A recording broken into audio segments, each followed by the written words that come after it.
থেকে গেছে, ফেরার কোনো রাস্তা নাই, তাকে মাইরে আপনাকে সামলে আগাইতে হবে, কারণ পিছনে তো দেওয়াল, পিছাইতে পারবেন, এখন তাকে মাইরে তারপর সামনে যাইতে হবে। তো তাদের জন্য এগুলা করা উপযোগী, কিন্তু অযথায় ফাইজলিমি মস্কারা করে যদি এগুলা করেন তাহলে এগুলা কিন্তু আরো উল্টা আপনার উপরে ইফেক্ট হবে। তো ভিউয়ার্স, যারা অ্যাকচুয়ালি বিপদে পড়ে গেছেন তারাই এগুলা করবেন। আমি কথা বাড়াবো না, কিভাবে করবেন।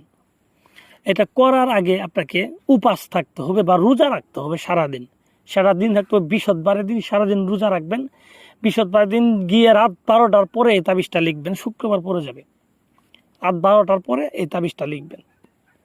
এবং এটা লিখবেন নিজের ঘরে বসে জায়নামাজ বিছিয়ে পশ্চিম দিক মুখ করে। আমি আবার বলছি, নিজের ঘরে বসে লিখবেন, পশ্চিম দিক মুখ করে জায়নামাজ বিছিয়ে লিখবেন। ঠিক আছে, লিখবেন আপনি কার উপরে? সাদা রেশম কাপড় উপরে লিখবেন। ঠিক আছে, কিভাবে লিখবেন, কি কালি দিয়ে লিখবেন? যখন লিখবেন মুখের ভিতরে আপনার একটা পয়সা রাখবেন, মুখের ভিতরে একটা পয়সা রাখি। ঠিক আছে, শত্রুর কথা ভালোভাবে স্মরণ করি, তাকে মনে মনে ভেবে তাবিজ লিখবেন। এবং সাদা রেশম কাপড়ের উপরে আপনি কুমকুম আর লাল চন্দন আছে, লাল চন্দন আর কুমকুম, এই দুইটা জিনিস মিশ্রিত করবেন। মিশ্রিত করে এর ভিতর আপনি শুকরের তেল দিবেন, এগুলো কিনতে পাওয়া যায়। শুকরের তেল দিয়ে মিশ্রিত করবেন, দেখবেন একটা আটার মতো কালির মতো হবে। সেই কালি ধারা, ঠিক আছে, বাঁশের কলম, বাঁশ দিয়ে কলম বানায়, ঠিক আছে, বাঁশ বা কাঠ দিয়ে বানাইলেও হবে। ঠিক আছে, কিন্তু কাঠটা যদি মানে কোনো ফলদার গাছের হলেও হবে না, নিম গাছ, ঠিক আছে, সেগুন গাছ আছে, এগুলা দিয়ে আর কি, এগুলা দিয়ে আপনি কলম বানায়, সেই কলম দিয়ে সাদা কাপড় উপরে এরকমভাবে তাবিজটা লিখবেন, আমি যেভাবে লিখছি।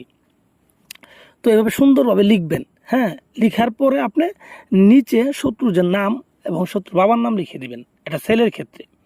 মেয়ে হইলে মেয়ের নাম, মেয়ের মায়ের নাম লিখে দিবেন। মেয়ে যদি বিবাহিত হয় তাহলে স্বামীর নাম লিখে দিবেন।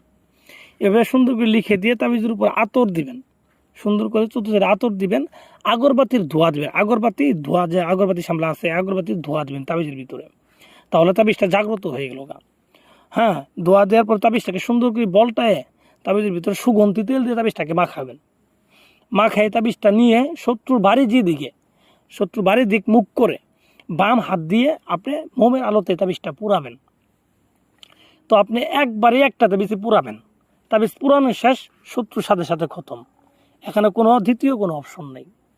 ঠিক আছে, পরীক্ষিত ভাই, এগুলো মুখের চাপা না, পরীক্ষিত বিদ্যার চাপা, যে আমার কাছে অ্যাভেলেবেল বিদ্যা আছে। কারো যদি কিতাব লাগে আপনি বলতে